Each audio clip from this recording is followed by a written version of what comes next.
this channel, I would like us to look at these very easy questions and solve it very fast. But before then, I would like you to subscribe, like, comment, and share in my channel so that when I post any new videos, you will first be the first person to get it.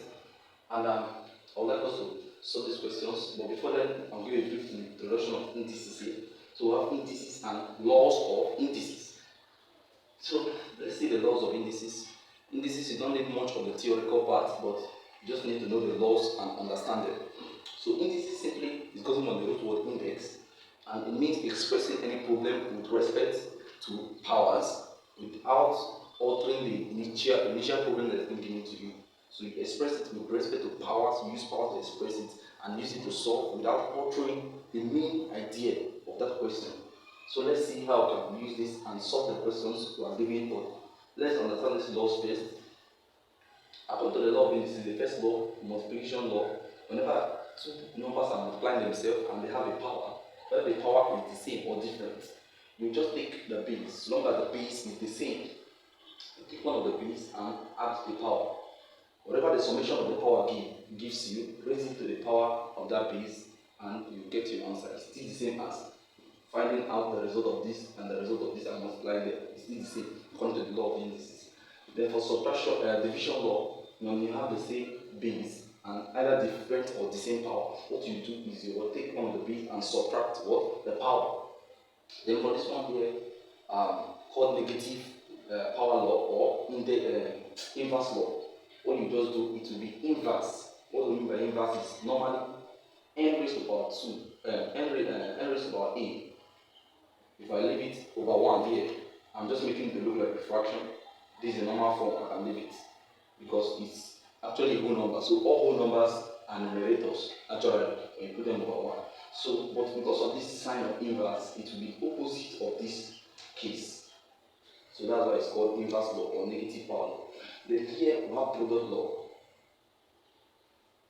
Or we have the product law. So the product law, when you have n raised to power x and y here, what it means is that you bring out the n, then multiply the power. So it's called product law. Then we have here, we have the what? The power law. When you have this kind of law, what you do is what the power will be for each of the values inside the bracket. Then finally we have the zero law. Anything raised to power 0 is 1. And lastly, we have this law here. This law here. We have two laws. I normally merge them together.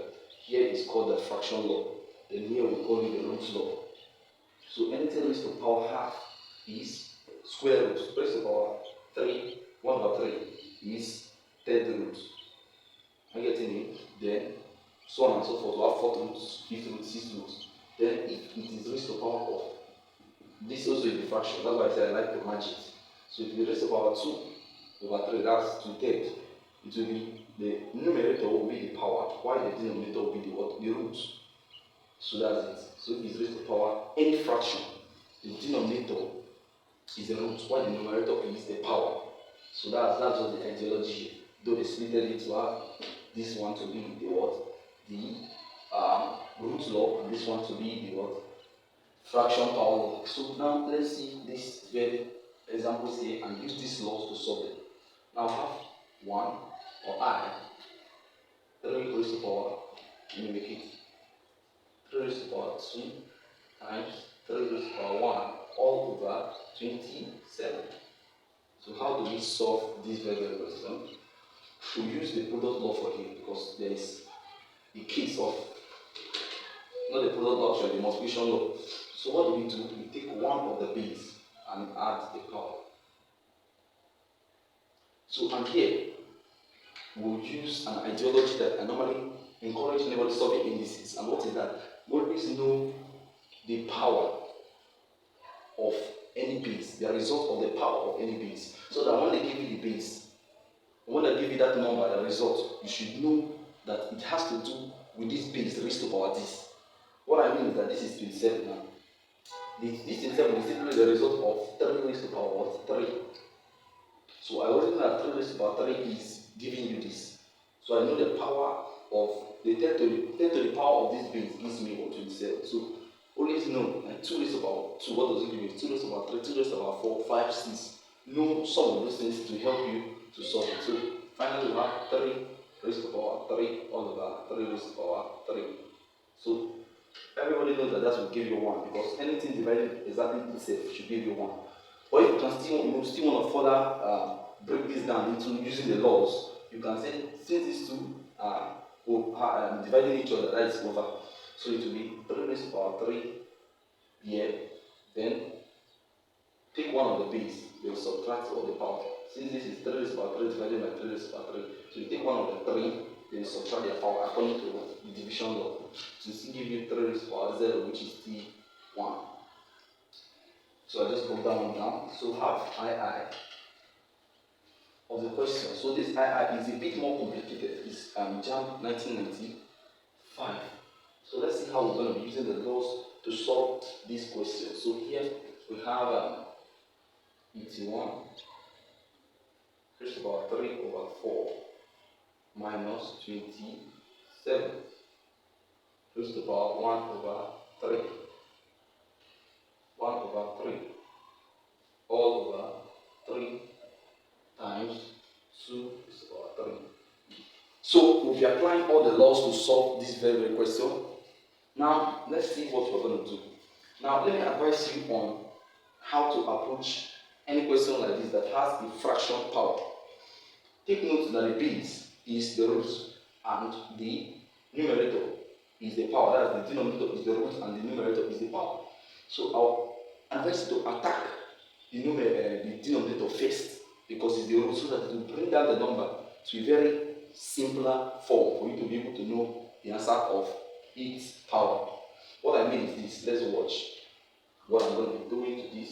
We have ET1, and I know this will give me the fourth root of ET1 into power 3 minus the third root of 27 into power 1, which is still the same. I'm set to write it into power 1. Then all over 3 multiplied by. I already know that the third power of 2 is 8. So that one is already gone. So we come down here. Now, what is the fourth root of 81? That's why I say you should tackle it first. It will bring it down to 3. Because 3 times 3 is 9. 9 times 3 is 27. And 27 times 3 is 81. So it has brought it down to 3. So it's very, very low. So now I can easily know the third power of what? 3. But assuming I said 81 raised to the power 3 first, to give me a very, very high value that I might not be able to even know the root. So that is a very quick advice for you to take note of. Then here we have the third root of 27, and I know it is what? 3. So all divided by this times this is 24. Then we'll come here. This raised to the power 3 is 27 because I actually did it here now. Then minus 3 all over 24. So finally we now have 27 minus 3 is 24 divided by 24 to give me 1. So that's it. So very, very easy to solve. It just took me this time because I was actually explaining, but if I had been led to solve it alone, I would simply glance the depth quickly. Because this is for Jamb 1995 and you don't have time in Jamb. So let's move to I have 16 raised to the power 0. Anything raised to the power 0 is simply 1. There's nothing I'm solving here. So we're just applying our 0 law. Okay. Then we have IV. The IV we have 27 raised to the power minus 1, which is inverse law, opposite of the case. Because 27 is a numerator because it's a whole number. So I can do it 27 divided by 1, which will look like a fraction, but when you divide it, it's still 27. So because of the inverse here, it will be opposite of that case. So we'll have that as our answer. Then we'll have V, which is 2 raised to the power 2. 2 raised to the power 2 into 3. So what will it give you? According to our product law, the product of the power. So we have 2 into 2 times 3, which will give you 2 into 6. So and we know that 2 into 6, what will it give us now? It will give us 2 into 6 will give us 64. Let's see. Because 2 raised to the power 4 is 16. 16 times 2 is 32, and 32 times 2 is 64. So that's 2 raised to the power 6 will give us 64. So that's all we have for this. So we'll see more examples. These ones are the basics. I was just outlining the laws. Like you see the laws, various laws being put into practice. So we'll see more questions, examples on that. So here are further examples of what we have been doing in this application of the laws. So we have here I. Now this one says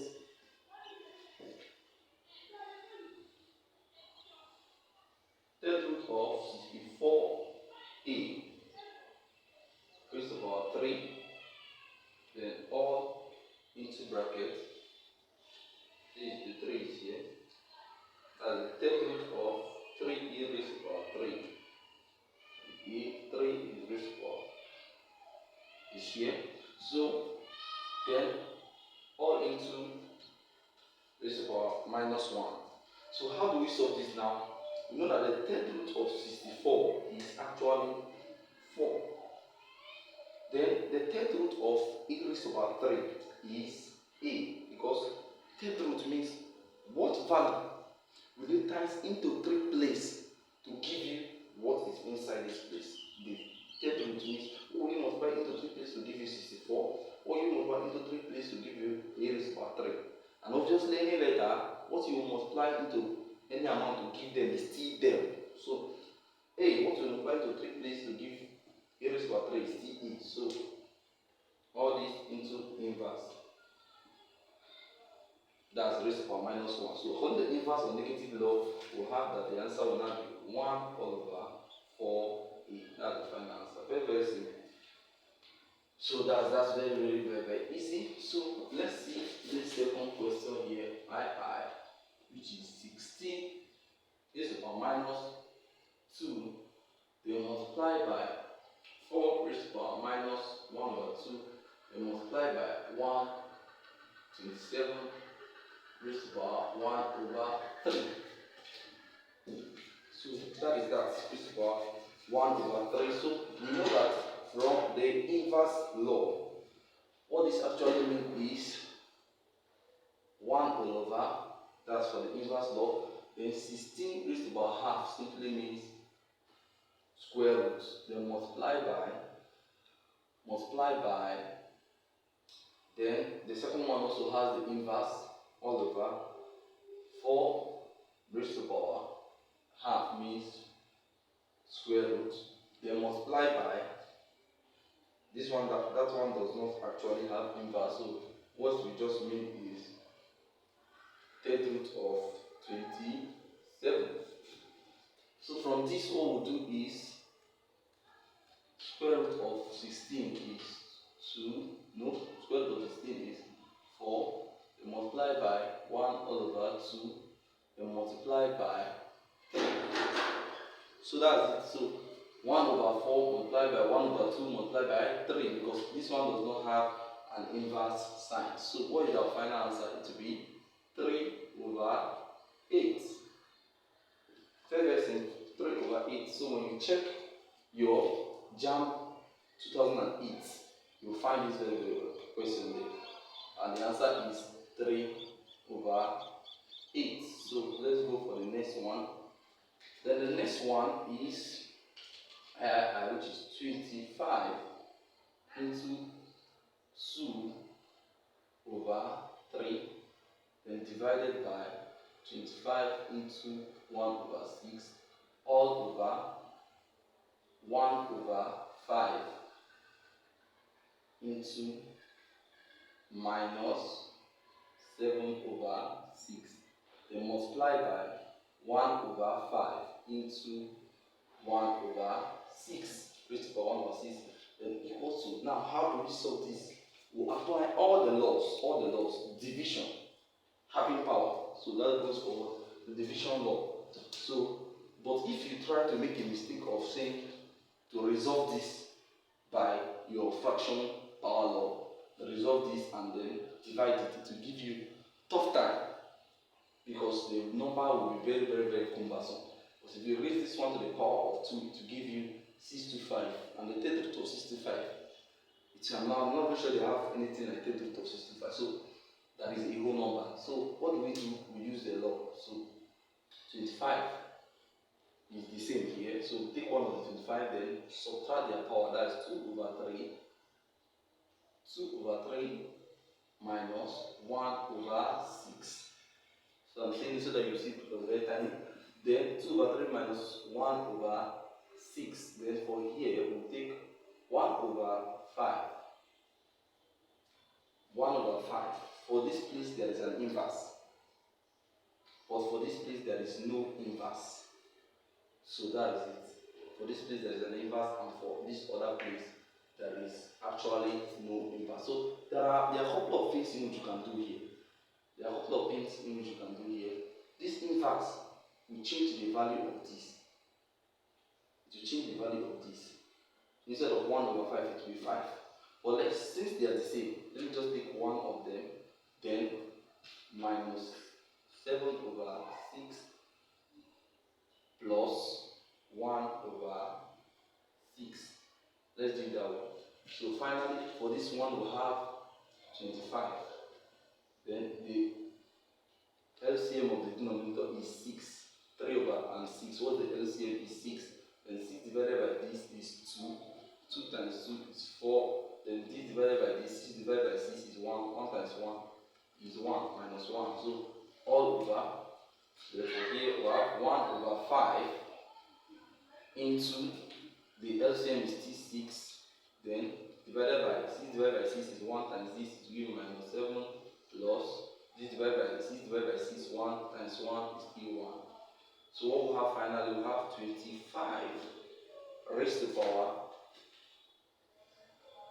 4 minus 1 is 3 all over 6 all over, what do we have here? We have 1 over 5 all into minus 7 plus 1 will give you minus 6 over 6. So it's very, very easy here now. So this one, 6, you cancel 6 because they are the same. To give you 1, that is inverse. It's bringing me back to the inverse. Then for here, 3 here 1, 3 here is 2. So it will give you, you see it's very, very clear now, to give you something that you are very, very, very familiar with. And that is square root of 25. 25 for that square root of 25 all over inverse of 1 all over 5. So 1 over 5 is an inverse already of 5. So inversing the game will bring it back to what? 5. I don't know if you are confused. What I mean is that 1 over 5, 1 over 5 simply means 5 inverse, because that's what we talked about in the inverse law. So if you are still inversing this again, according to product law alone, you multiply this times this. So minus 1 times minus 1 will give you 1. So it will be 5 raised to power 1, which is still 5. So when you inverse anything that is already 1 over, when you inverse it, it will bring it back to the normal value, which is 5 or 7 or any number. So here, what is now the square root of this? The square root of this is what? 5 divided by 5. And that will give you finally 1. So you see how funny these people can be. All these values that they are giving you is simply bringing you back to what? 1. Just bringing you back to 1. So this one is the Waec question also. I don't know actually the year. So that is that. And we would like to be solving the final one. The final one is 3 into 2 raised to power n plus 1 all into minus 4. Then we have 2 raised to power n minus 1 all over 2 raised to power n minus 1 minus 2 raised to power n. So this one is quite complex. It's quite complex. So, but we'll be using ideologies. There is no law for this one here, but it was derived from a law. So I've always asked myself that question until I found out the secret to what is being set. The question that is being set. So this question now has no law actually, but it was gotten from a law. So if you look at these values here, you see that they are resembling a law. And what is that law? Product law.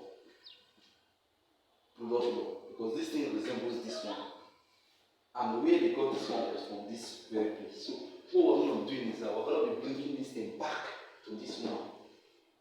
You understand? So that we'll be able to solve, because when you must want to multiply 3 by this, it cannot work, because according to the law of mass, you must add these two, then raise it to the power of 2 before you can multiply by 3. The same thing goes for here. So there is actually virtually nothing you can do to solve this without bringing it back to the way it was, and then you will now remove this, because you see that 2 is like anything with 2 raised to the power n is found in series of those words expression. So we will now bring out the like thing. Let's see how we do this now. You have 3. This one is the same as saying 2 raised to the power n multiplied by 2 raised to the power 1. Are you getting it now? So it's looking like this one. When you do this one, you have this. So when you do this thing, you have this. So minus 4. Then here it will be 2 raised to the power n.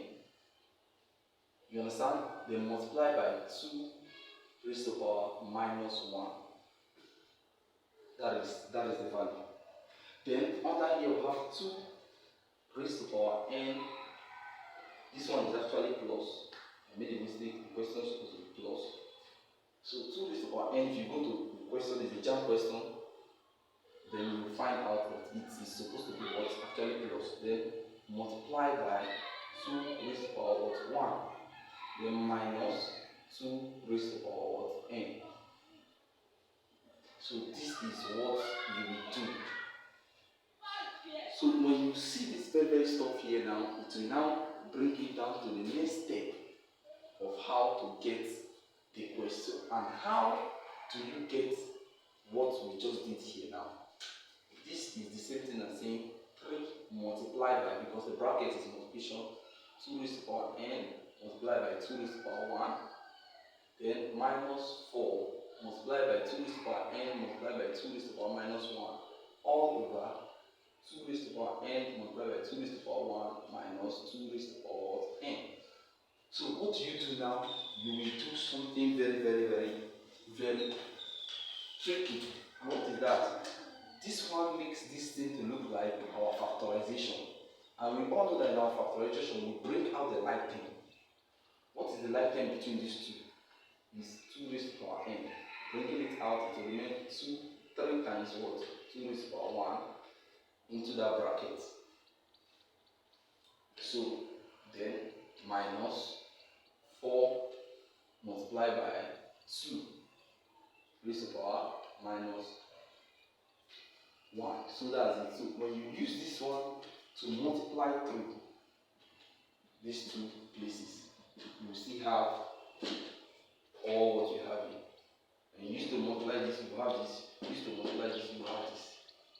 So it's very easy. So here, the same thing we will do. So 2 raised to the power n, open bracket, 2 raised to the power 1, then minus 1, because I've already removed 2 raised to the power n, there is remaining 1. So when you do this very carefully, this one will cancel this one, because the 2 raised to the power n, they are the same. Then this times this, 2 raised to the power 1 is 2, multiplied by 6, and 3 will give you 6. Then minus this multiplied by inverse. Inverse means 1 over 2. So it will give you what? 2 all over. Then 2 raised to the power 2. 2 raised to the power 1 is 2. Minus 1 is 1. So what you have finally is 4 all over 1, which is 4. So very easy. Very easy. So this is actually from Jamb. Is either 2019 something. So I might place it on the screen what this here is. So it's very easy to solve. So here we are with class 3. I would like you to perhaps pause the video and try this question out. Try it out and see if you can solve it before giving us the solution. So I believe you have done that. Now let's see the solution to this. So we'll be using the same ideology. One thing about math is knowing various ideologies, various things you can do in any case you find yourself with the use of the principles given to you. So let's see this very principle I taught us earlier on here. So what you will do is 3 raised to the power n, then minus 3 raised to the power n multiplied by 3 raised to the power minus 1. Because it's looking like product law, so you are bringing it back to the initial form it was. You understand? Before they made it to look like this, so that you can be able to what to easily evaluate it. Now let's see 3 here raised to the power 3 multiplied by 3 raised to the power n. You see that this one now, it has already been brought back. I get it. They didn't make it to look like this. If not, they would have written it as 3 raised to the power n plus and 3 raised to the power 3 plus n. Are you getting it now? This one will give you an idea of what to do here. This one gives you an idea of what to do here, because this one looks in the form that this one should have looked, but they made it to look like this in order to confuse you. So here, by what I taught you, you know that 3 raised to the power 3 is the same as 27, because every other value here is 33. So why is this one 27? So here, we bring it down to 3 raised to the power n minus 3 raised to the power, multiplied by 3 raised to the power minus 1, which you see when you evaluate this according to the law, you still have this. So we have carefully, according to what I taught you at the initial stage, we have carefully evaluated this in such a form that we didn't change the initial value of the question. We just applied the laws without changing, because when you do this, you have this, you do everyone will have the same thing as the initial question. So from here, let's use what we are being taught. So what is the like term between this and this? What is the like term between this and this? So here, the like term is 3 raised to the power n, all into bracket. Here will be 1 minus, then here, we move 3 raised to the power n, so we have 3 raised to the power minus 1, all over. Here what we'll be having is 3 raised to the power 3 multiplied by 3 raised to the power n, because it is here and it is here.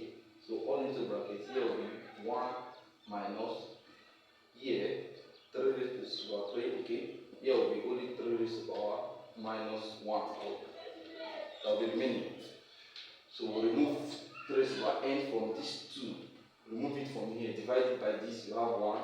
Divide it by this, you have 3 raised to the power minus 1. Then come here, use this, divide here, you have 1. Then use this, divide here, you have 3 raised to the power minus 1. So this and this are similar, so they cancel out. This one and this one is similar, so they cancel out. So what you'll be having, remember whenever everything cancels out, it remains 1. Then here you'll be having 3 raised to the power 3. So 1 all over 3 raised to the power 3 is your final answer, and which will finally give you 1 all over 3 raised to the power 3 is 27. So you're having 1 all over 27. So this is also a Jamb question, either 19 and something. I can't lay my hand on it. So that is that. Whether 19 and something or 18 something. So this is the final question we'll be taking. So I'll encourage you to like, subscribe, comment, share to any person that needs it. This is vital information. These questions are not being even said this year. It's for the previous year. So if you can solve this, there is no indices question you will not be able to solve. So I'll drop a video on an exponential soon. So watch out for the